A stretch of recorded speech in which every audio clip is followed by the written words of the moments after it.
You're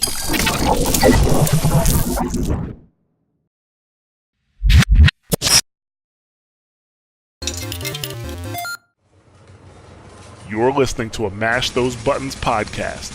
Visit mashthosebuttons.com for a full podcast schedule. Cargo secured. Extraction complete.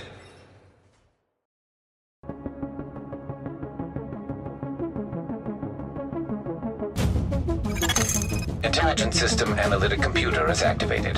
All ISAC systems are confirmed online. Data scanned. Downloading files. What's up, guys? You're listening to episode 94 of SITREP Radio, giving you the news and other happenings in the world of the Division. This week we get an update on some of the hot topics in the Division. But first, my name's Mike, and joining me are my co-hosts, Robert. Hello. And Luke. Hello. And I hope you both and our listeners have had a great week, and welcome to any new listeners of the show. Let's get down to some news. State of the game. Robert, we have some minor maintenance this week dealing with some problematic issues that have been affecting the game. It was like a 3 gig update on Monday, which they cleared out. They cleared up on State of the Game that it wasn't more than what they did. It took a lot to fix it, I guess. The AlphaBridge GearSet bug where you could have lots of talents not on the AlphaBridge GearSet. I think there was like a loadout thing. Doesn't really matter, it's fixed. Also, there was a UI bug that they fixed. Something to do with the optimization table between sessions. I don't know. Never experienced it myself, but yeah.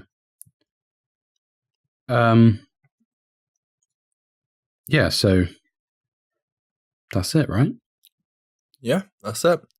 Just to be warned, they haven't changed the classified drop rate. I know they've been questioning on Twitter and on State of the Game, but nothing like that's changed. And fingers crossed, I know we've had it happen in the past, but the NPCs have not been buffed or changed in any way. That's a straight up lie. They buff the NPCs every update. Yeah. Double the health. Every time there's maintenance, they do that. I swear. Anyway, hot topic that we've all talked on here before about the Cronus Max situation. Anyone that's played PvP in the Division will have come across this at some point, especially if you've been playing in the Dark Zone. Especially if you've been going across striker players with shotguns, Luke. Yeah. I think something we've obviously talked about here before. They're not ignoring the issue, but it's a lot more difficult to fix than on their end. They can only do so much themselves. In the end, it kind of lies with Xbox and PS4 to sort of like get their craps together and sort stuff out on their end, because it's not really Ubisoft's. Because it's a peripheral that's used on the device, it's not something that they can actually disable or work to fix. It's hardware, not software. They can't do nothing about it, basically. Yeah, pretty much. And these guys must be absolutely frustrated that, the best they can do is like, we're working on it, guys. We understand, we're not ignoring it. And then, at the end of the day, like Ubisoft and Massive aren't coming out going, Sony and Microsoft, absolute dicks because they ain't doing anything about the Cronus Max situation. And that's what they could be doing, but they can't. It's called good business. My question with Cronus Max is, and maybe it's because we don't play many other games on PS4, but why is Cronus Max not so apparent in other games? Like Siege, for example, that we have played from time to time. That's a very interesting question that we should probably throw at our good friend Edelon Fox. Not that he's got a Cronus Max just because he plays Siege, but I'm not sure. Maybe it's just due to the entry level for PvP in the Division. But it like you saying that, it is weird that you don't see the Cronus Max in any other game. I'm saying that with no, that's not knowledge. true, because it can be used in like COD and stuff. Yeah, I would have assumed it would be able to be used in like COD and Battlefield 1 and all that sort of stuff. But when we used to play Battlefield 1 And, you know, alongside when the Division 1.4 and 5 are coming out, Cronus Max was a pain in the arse back then for the Division. I never once saw it in Battlefield 1. Now, I know what Mike's trying to cover his arse with. We didn't play Battlefield 1 anywhere near as much as we played the Division. So therefore, you've got obviously a lot less chance to spot these cheating assholes. But, you know, it's just any other game I've ever played has not had this problem. I just wondered if there was some form of software interaction with the Cronus Max that made it easier with the Division, or likewise just made it more difficult with other games. I'm not expecting to know the answer. It's just... I think it's just less noticeable in any other game. Like the fact that you can... I've seen a video of someone run... Like there's a video on YouTube of some guy who shows what you can do with it. And you literally just press one button over and over again. And it literally... Well, no, I think you just press one button and it does it all for you. Because you controls the recoil.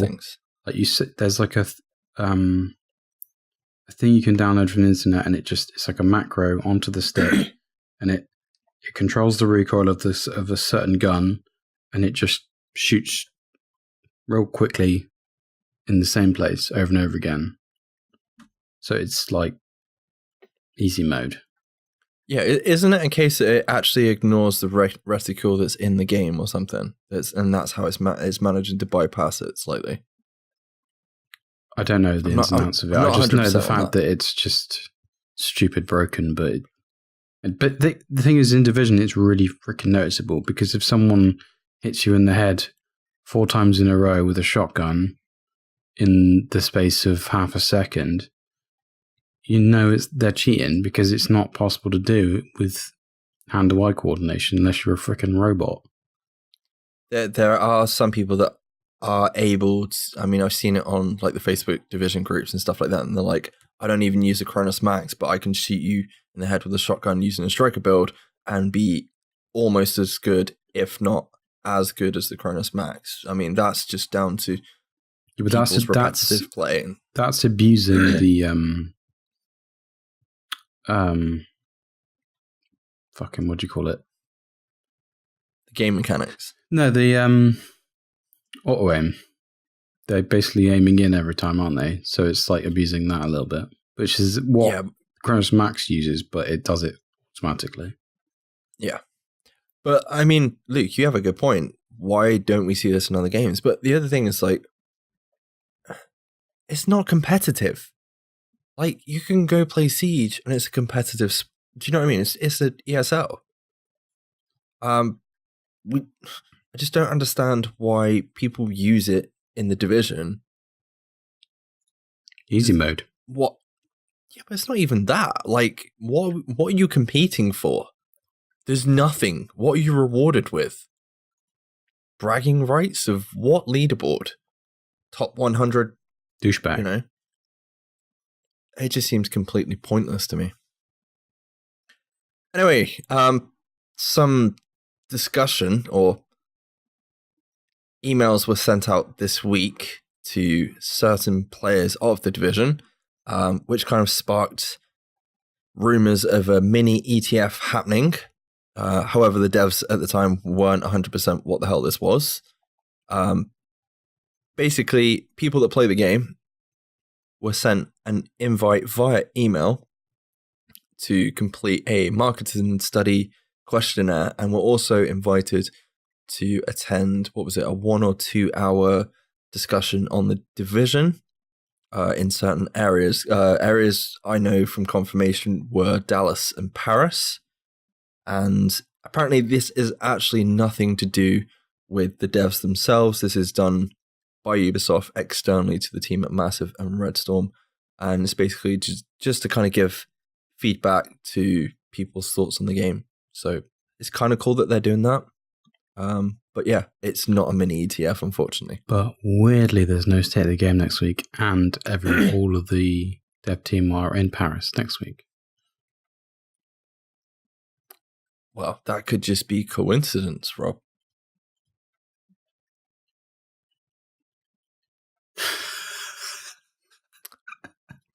Awkward pause.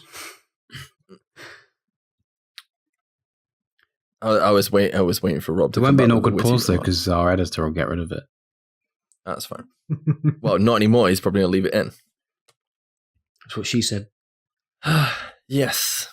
Next up, I think it's over to you, Luke. Rogue 2.0. Terry and Keith from RedStorm were on State of the Game again today. And Petter was talking about Sharts, not charts, Sharts. Because before 1.8 launched, they had some charts hang on. the... Did you say Shart? That's how we pronounced it, yeah. That's what my son does with his nappy. Nice, dude. Real nice. Sorry. Thanks for sharing. Now, before update 1.8 launched, they had some data on some spreadsheets that showed the PvP interactions and player deaths and PvE deaths and all that sort of rubbish for the Dark Zone. And I think it was Terry that said what he wanted to do was redress how many people were dying to rogues against how many people were dying to NPCs in the Dark Zone. They've left it a couple of months since Rogue 2.0 came out. And they put the updated versions of these charts up for everybody to see today. I think Terry himself said that he's happy with how it's going, but he expected more of a swing. The PvP deaths went down, the rogue deaths went down, the PvE deaths went up, but nowhere as much as what he expected them to. But I think remembering back to when we discussed this on the podcast before, we pretty much predicted that this would happen. It wouldn't swing as much as they wanted it to, because there's nothing left to do in the Dark Zone apart from shoot each other in the face. As we said last week and the week before, during the global events, the Dark Zone is an empty wasteland because it's really not that efficient to go in there. I mean, yes, it's good for boss kills, but that's literally it. They were hoping that contaminated events and supply drops would stop people from killing each other and would give some people PvE activities to do. But they're two of the best places to find other players to shoot them in the face. We kind of knew this would happen. So, and since they've been tracking it, there was a clear indicative line of how the PvP deaths were sort of rising to their previous levels already. And it's been 2 months, 3 tops. So we put out, how long ago was it? We sat down and talked about our thoughts on Rogue 2.0. I wanted to do a follow-up episode at some point. Whether we do that or not, I don't know. But my opinion at the minute, Rogue 2.0 is good. Yeah, it's got a few downsides, but apart from that, it's good. Everyone complained about it, right? But at the end of the day, we all sat here, 2 months ago, and we were like, okay, Rogue 2.0 is going to be fine. I haven't got an issue with it because you adapt, you move on and change. And these graphs are showing, after all those complaining people, it didn't make a difference. They just adapted. And then, do you know what I mean? It didn't make a difference. All that whinging about Rogue 2.0, it's broke. No, it's not broke. It was probably one of the best things to happen to the game at the right time, with 1.8 bringing so many people back in. If they'd have left it the way it was before 1.8, I don't think you would have seen so many people come back. And it's not just because the awesome content, but if people think the Dark Zone is absolutely broke and don't go in there, that's a huge piece of content that players are missing out on. I do think they did hit the nail on the head. By the sounds of it, they need to do more to try and bring a bit more balance. In my opinion, maybe start working, putting in more content for the rogues to do separate, or the people that want to go do PvP activities, go put content in for that. I know you've put in contaminated events to detract from the PvP situations, but let's start putting areas of conflict in the Dark Zone so your PvP players are going doing that and your farmers are kind of left to it. That's what I'd like to see in the future. Anyway, sorry, Luke. No, it's a good shout. I'm not quite sure how they would do that. Excuse me, because this late in the day, everybody's got everything.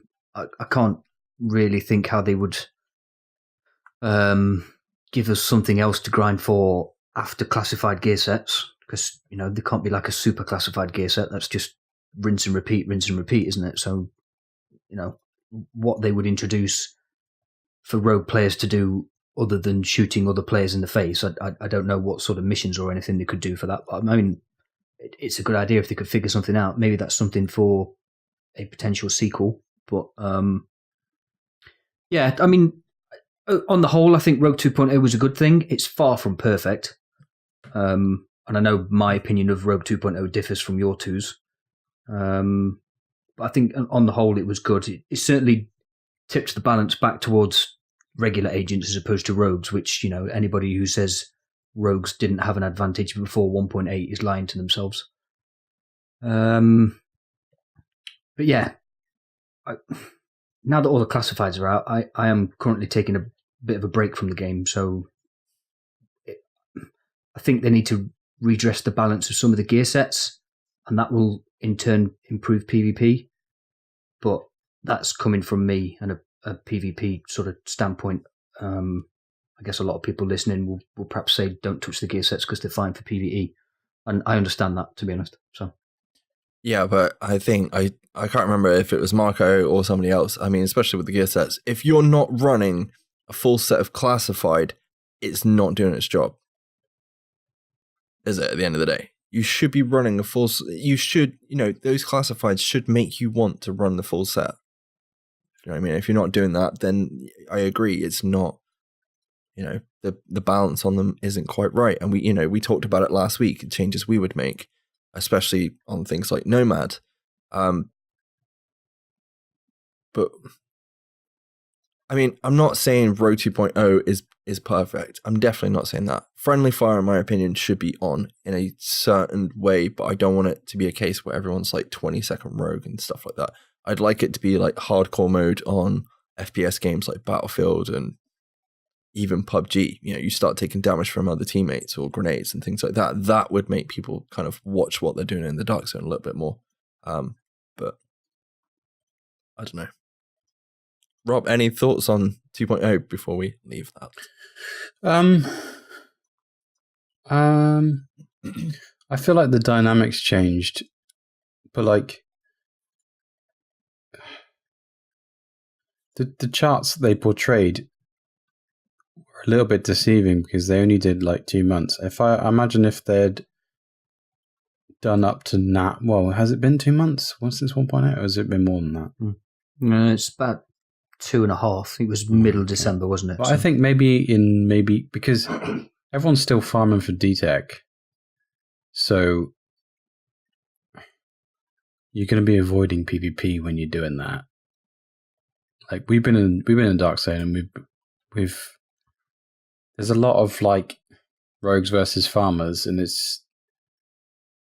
sometimes it's a bit harsh.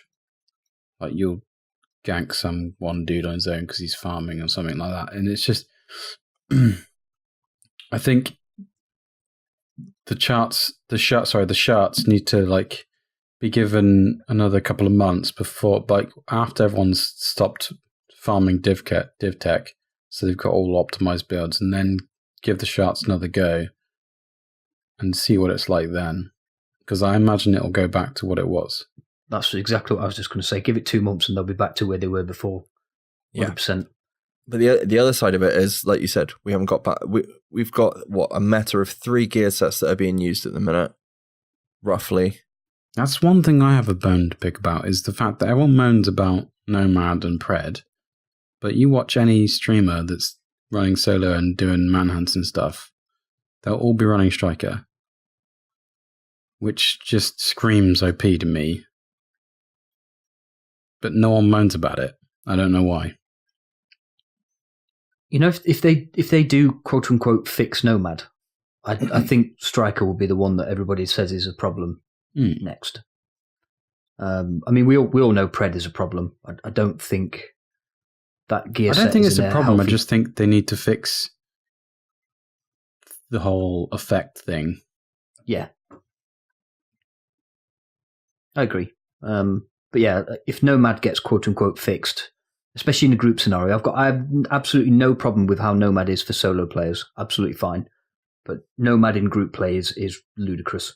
So when that gets quote unquote fixed, I think Striker will be the one that everybody goes, oh, Striker shotgun's so OP. And I'll probably say it as well, to be honest, because I fucking hate shotguns. So, well, let's hope we actually see balance brought to it. I don't think anybody wants to see any nerfs. That's something we don't want. I think if they can bring balance to all of the gear sets, or as much as they can, it's going to be freaking hard to bring balance to all those gear sets that they've released.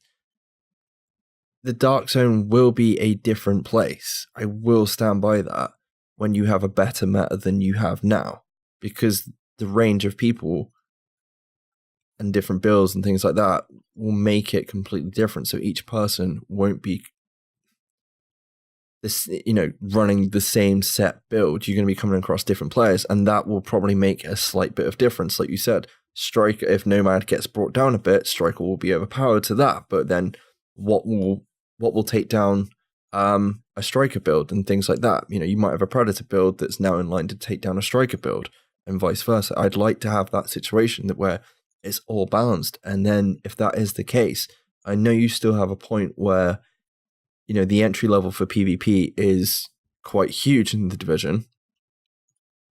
But I do think bringing balance to the gear sets will make a difference, and you might see a difference in these charts. But like Rob said, give it 2 months, and we probably will see it back to where it is. But let's see.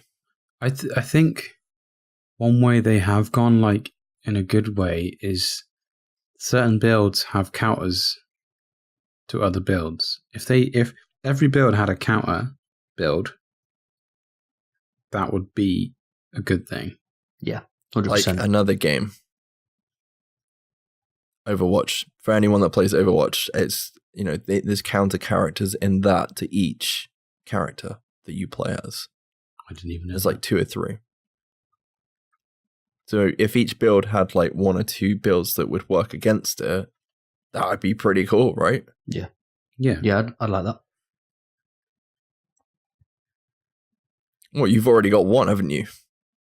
Thinking about it, you've already got healer that counters, or support. I don't know. This is the thing where I start into a situation where I really want to see team play brought with these gear sets. Anyway, that's enough of me yarning.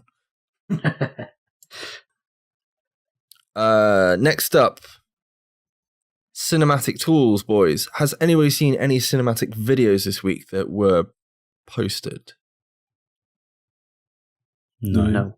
But I did see Marco was putting some pictures up on Twitter earlier about a certain tool he was using. Ooh. Well, let's hope he doesn't get banned, because it was on a trial account. He's covering his ass. Right. Yeah. For those that don't know, there's been some cinematic tools released. They were released about a year ago. It might have been earlier than that, 2 years ago, but they weren't fully functional at the time. However, they've properly been released for the game. And the guy that created them, I think his name is Vincent Pro. I think it's under the name of @Haiti on Twitter. His name is Vincent Pro. Yeah. Well, that's a cool name. Go have a look at his YouTube. He does videos for Battlefront, Battlefields, Need for Speed. The Division's one of them. And the shots that he's got, I'm pretty sure it's like 4K shots. They're all cinematic, and it looks absolutely gorgeous. However, the use of these tools is at your own risk, because it does break the terms of service, which is basically you're hacking the game. You're hacking Division servers by using them, just as a warning. And we're not endorsing anybody to actually do it themselves, but make sure to go and have a look at some of the cool shots that have been created by the people that have made these. But just as a warning, Vincent Pro has had a permanent ban on his account. So just a heads up. However, it might not actually be related to, the tools themselves, but the anti-hacking software or cheating software would probably have picked it up. Yeah.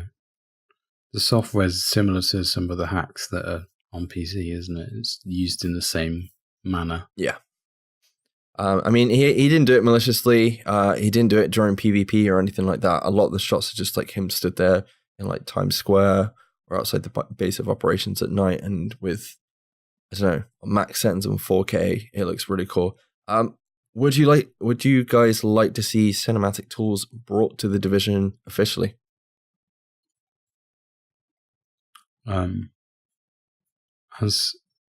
As we are content creators and make YouTube videos, fuck yeah.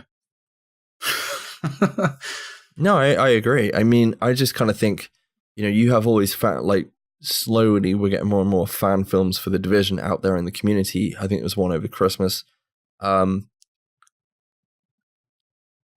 This would be awesome to see how, what kind of stories and fan films would players, make with these tools. Massive's missing a trick there, right? Yeah. Make your own software, make it licensed, and put some control on it. Boom. Make people pay for it. Cinematic tools in if you can, and as long as it doesn't break the game, because that is it, and keep it out of PvP instances. I think the other thing is it's difficult to implement it because it would have to be like outside of missions as well. So it'd have to just be in free roam. So the minute you load into like a mission, it would disable itself or something like that. Anyway, as Rob previously stated, the devs are in Paris. Paris? Was it Paris next week, you said? Yeah. They're also in Malmo a couple of weeks ago as well. And I don't know if you guys saw over the weekend, a certain developer over at RedStorm tweeted out, "Why are the hunters so intriguing?" Did you boys see this? No. Who was that? That was Mr. Terry Spear. Are we thinking speculation here, or is that just, a throw out there, Luke? With that one, honestly, I think it's just a throw out because, as I've said before, I think hunters will stay until they do something with the paid DLC, i.e. do what we've told them to do and release it for free. I think the hunters will stay tied to the paid DLC just to give anybody who actually bothered to part with their money for it some form of exclusivity.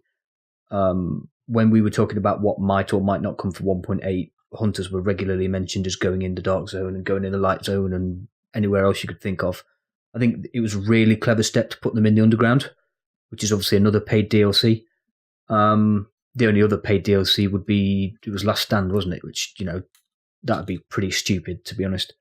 So I think they will stay exclusive. To be honest, his tweet, I think he was just looking to spark a conversation. I mean, they are really intriguing.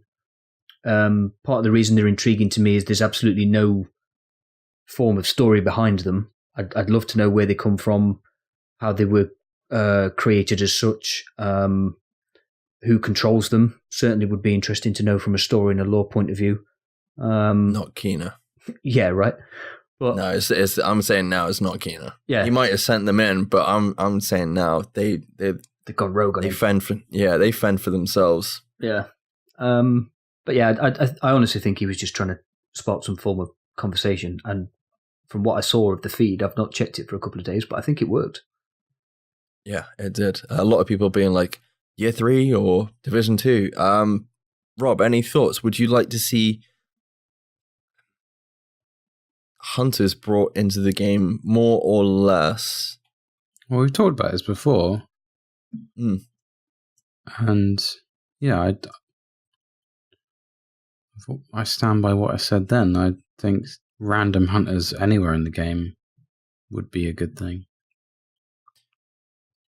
Yeah, see, there was a couple of tweets that he did put out. I can't remember what the first one was, but and then this one followed up, and this is when I think the speculation started really kind of kicking off, because there was like a lot of conversations reacting on Twitter, I guess, in response to this. And we didn't talk about it the other week, but it was something that I actually had wrote down. with regards to year 3, if we potentially get one, and if we could actually see it as an expansion. And one of the things that I thought of was if we had a hunter expansion for year 3, which is us basically trying to figure out who the rogues are, basically the lore that everyone's asking for. And then this tweet dropped, and I was like, that's pretty cool, because the chances are Massive are busy working on other stuff or a potential sequel, and there is a chance that RedStorm will be picking up the reins for a year 3 future content. Imagine this. Imagine, because The Division is an RPG, right? Shooter RPG. Most RPG have pets. Imagine you befriended a hunter, saying it, and you can like tell him to go kill stuff. How cool would dress that him be? up as well? Have you just called a hunter your pet? Did I just hear that right? See, like, the thing is, there's people actually on Reddit going, I want a pet dog. And you're like, nah, mate, Pet I'm going hunter. one step beyond. Do you mean doggo? A doggo. So I fucking hate those people. Pet hunter for the win. But yeah, Go on, would Massive, you guys do it. I dare want you. to see? Would you guys want to see a hunter expansion? And like, I will say this now, with regards to a hunter expansion, I'm not saying every mission you've got a hunter at the end or all the way through it. I would like to see a case of, let's follow on from survival. I can't remember, Luke, you might have to correct me. Kina, we think, sends the hunters in to stop the agents from getting the virals, if I remember right. Something along those lines.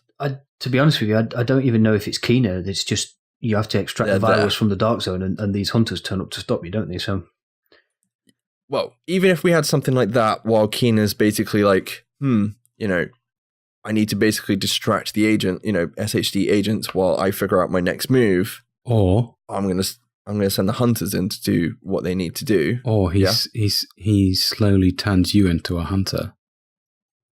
Yeah, well, someone I know has just finished playing a good series of games and probably has the same thoughts as me, where I want to see the room where the hunters, they are made, and see, like a shitload of watches lying around everywhere on the floor, and the whole room's like illuminated orange, and there's just blood of agents and stuff like that, covering the room. Brainwashed.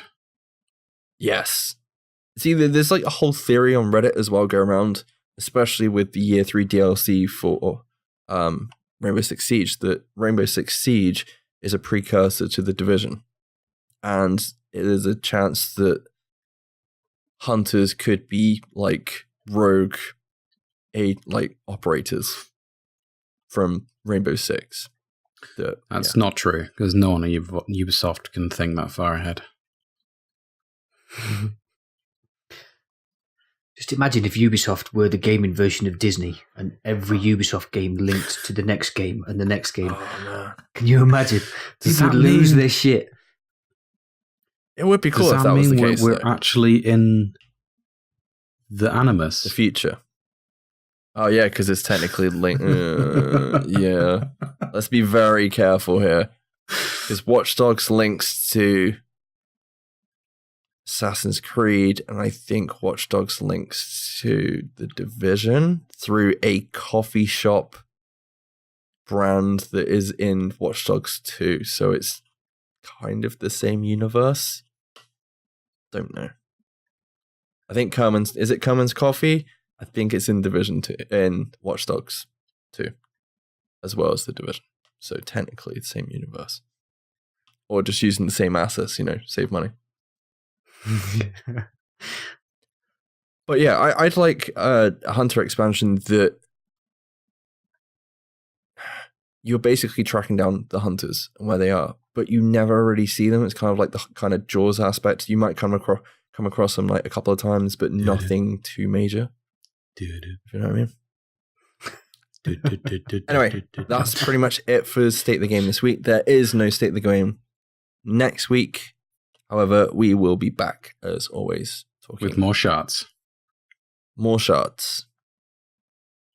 So this week's discussion, guys, very quickly want to talk about a poll I put out this week with regards to linear versus open world story for The Division 2. Luke.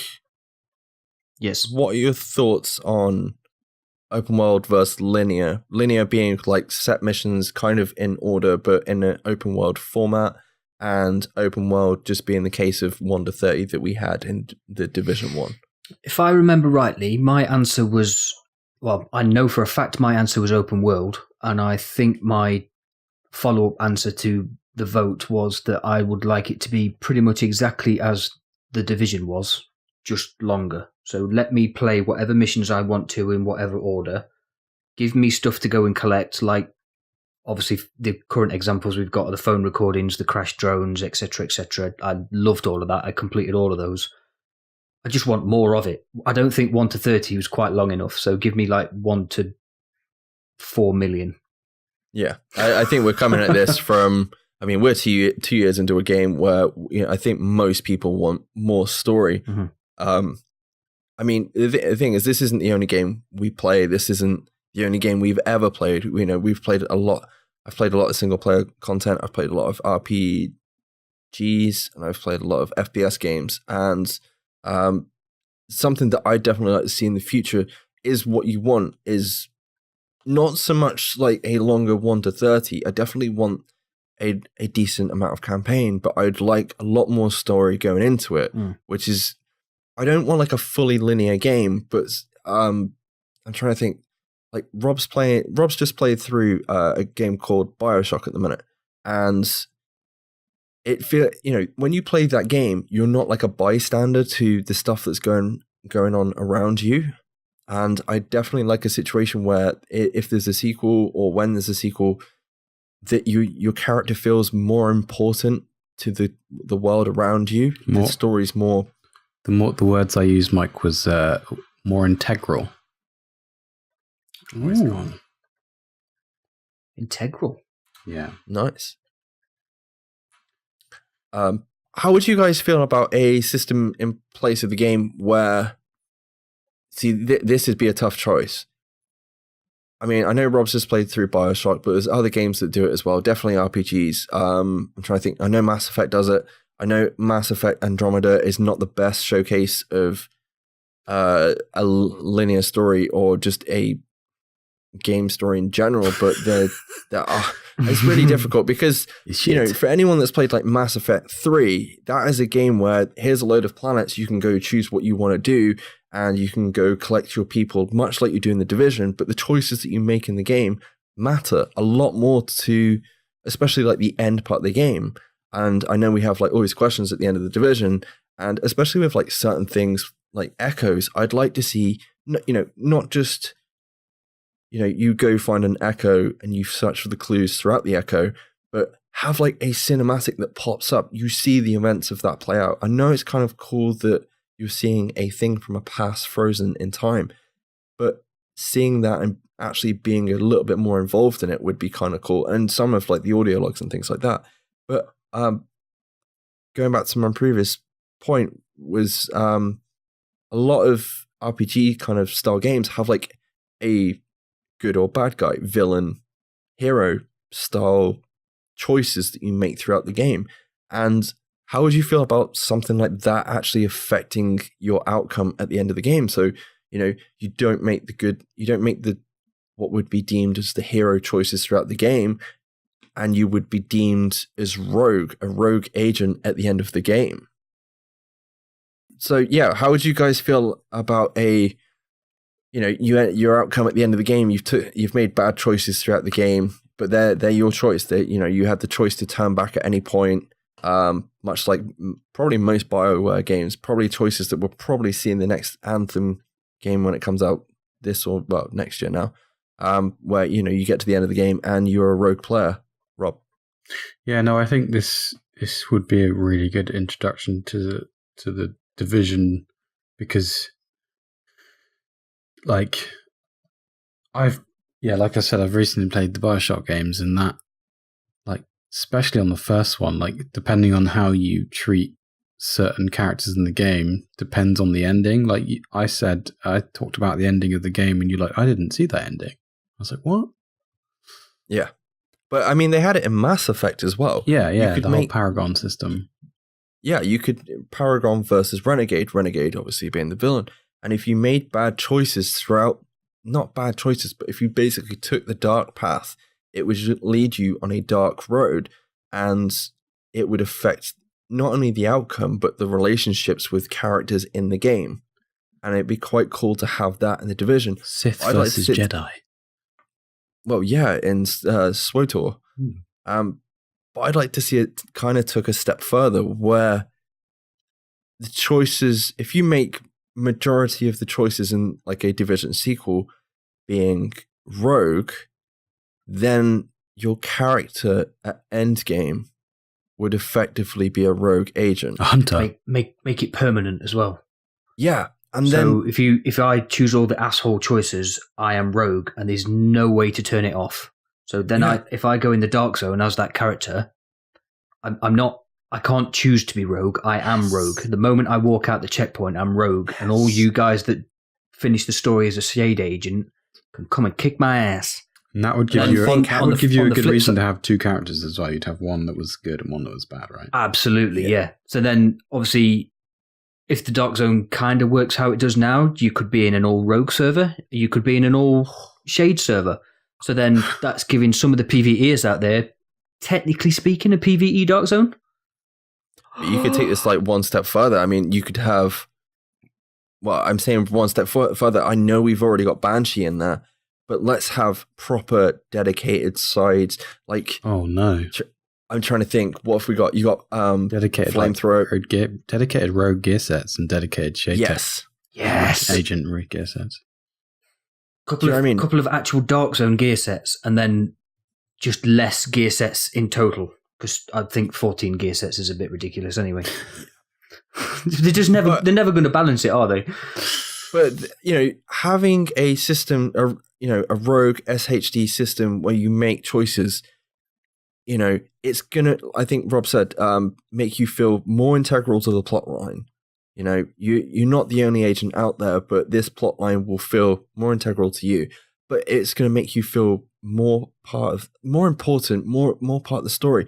But cinematics, we don't have that many cinematics in the game, and I think that is something that perhaps a linear game like Uncharted, or I'm trying to think, because to be honest, I haven't played that many freaking single player games since The Division came out, which kind of sucks a little bit.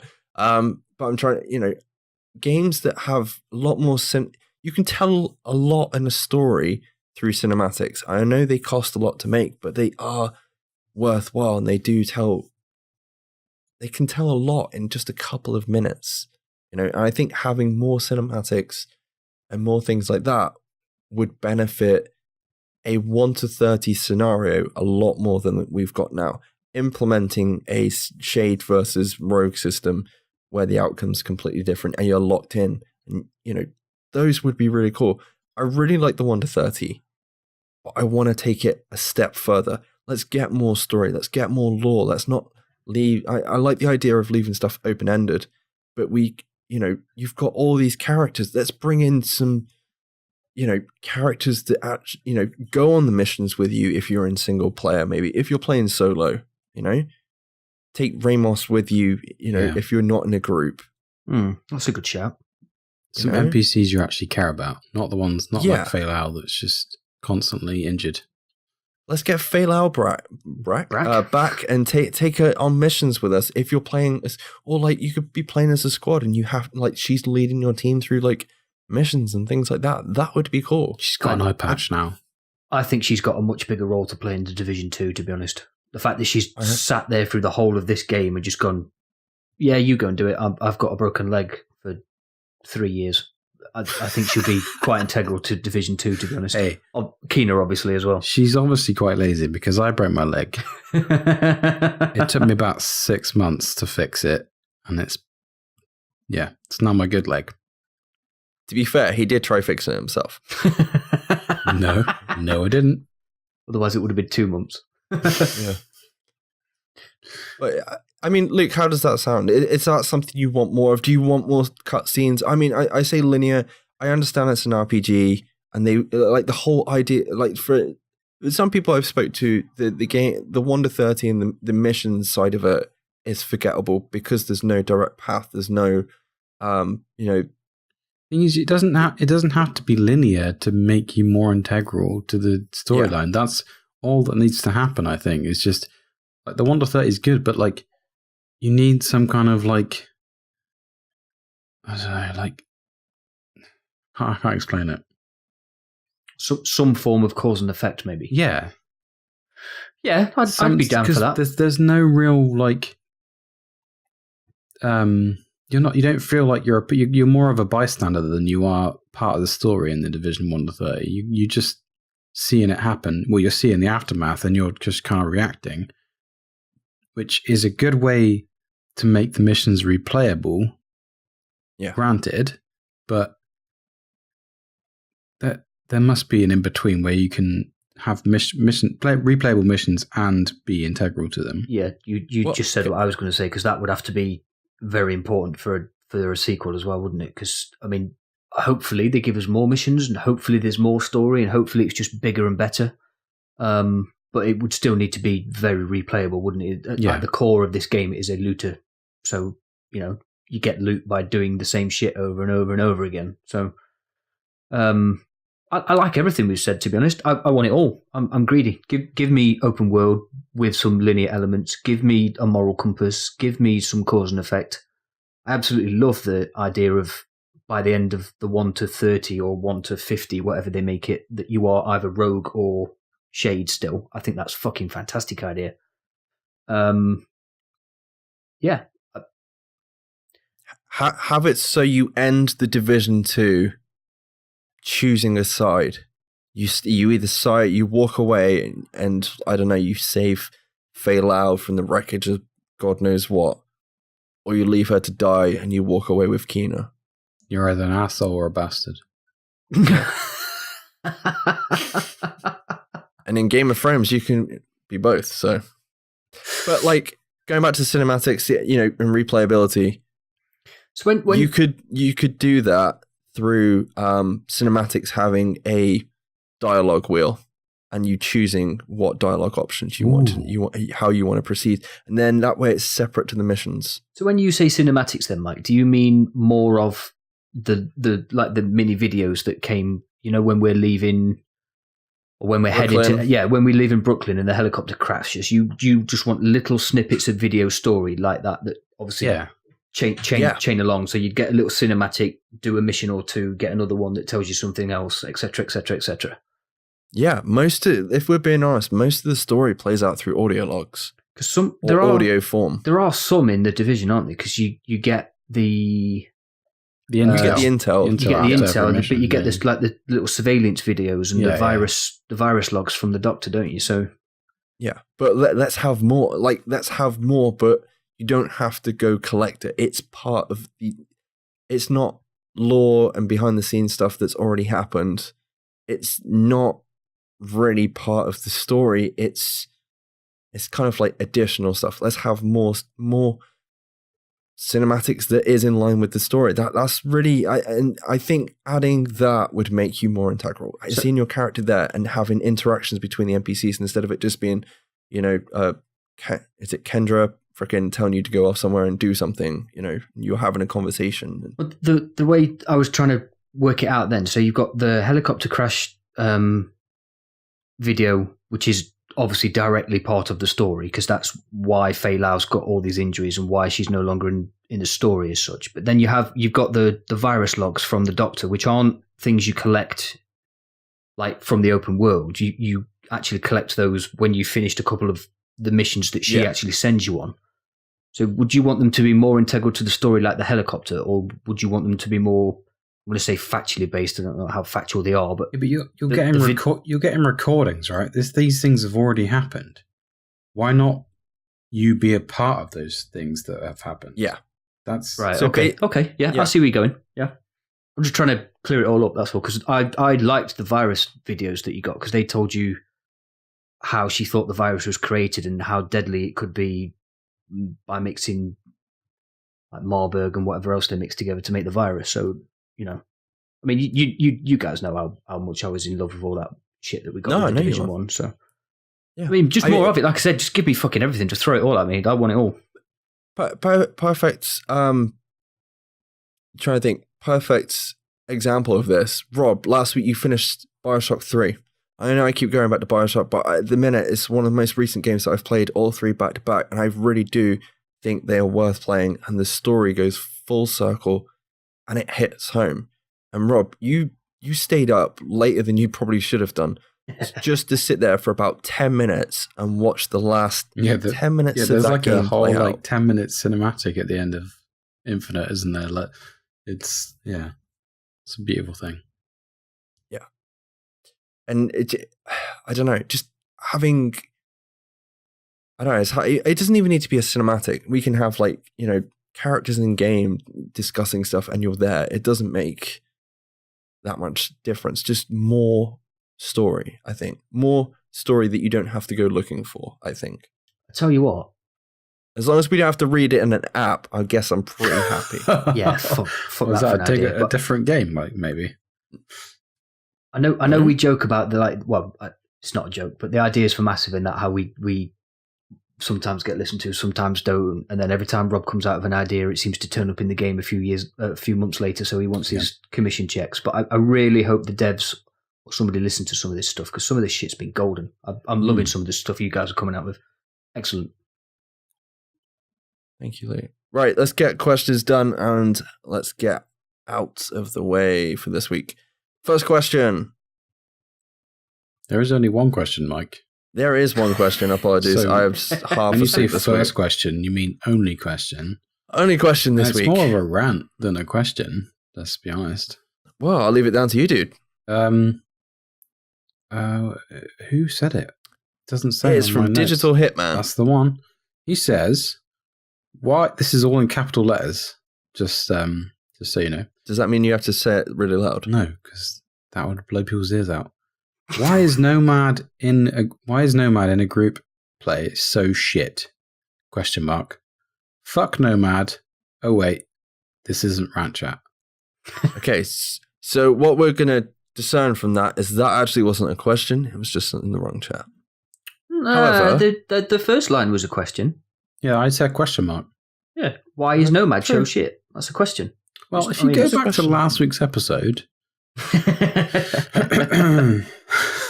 I don't think it's shit. It's situational, and in group play, I agree. It needs nothing. No, I don't think it needs nothing.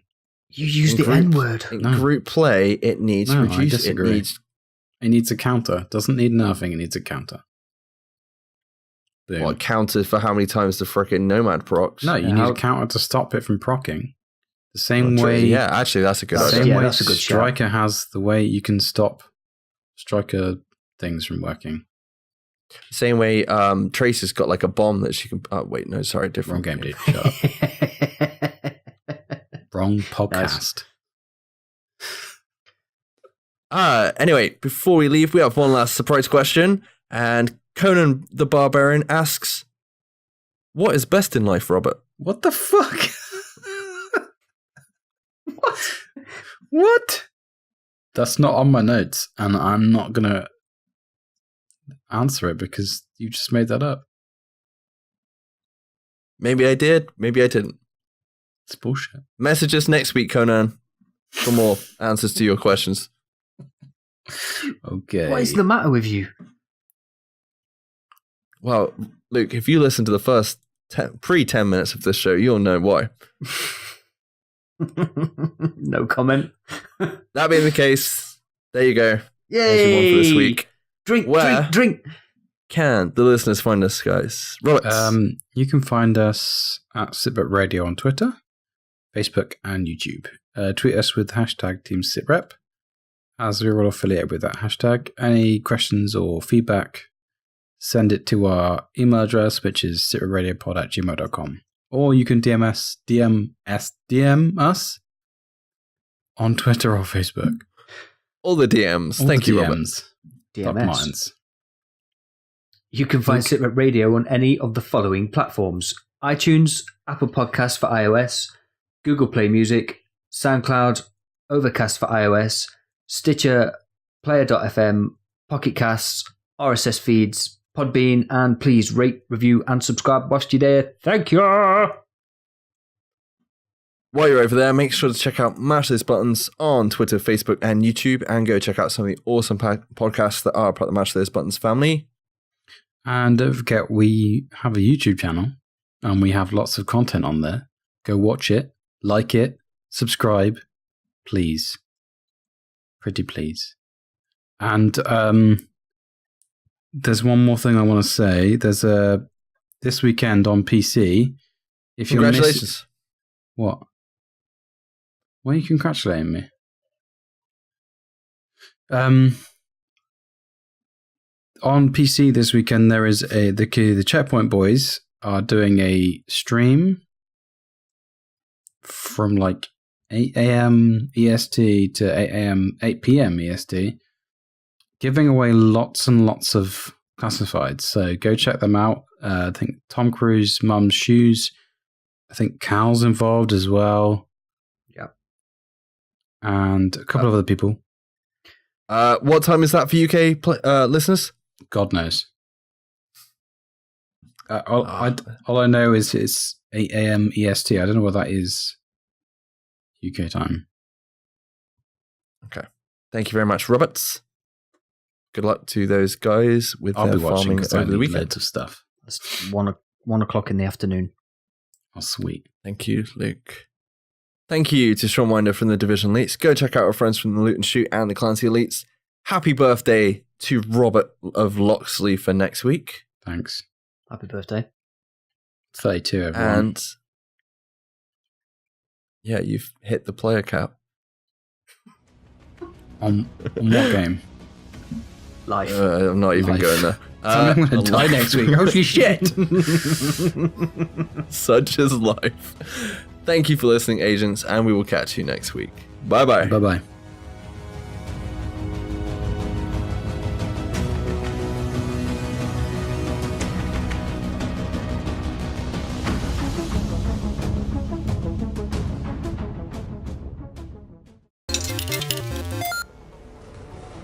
You're listening to a Mash Those Buttons podcast.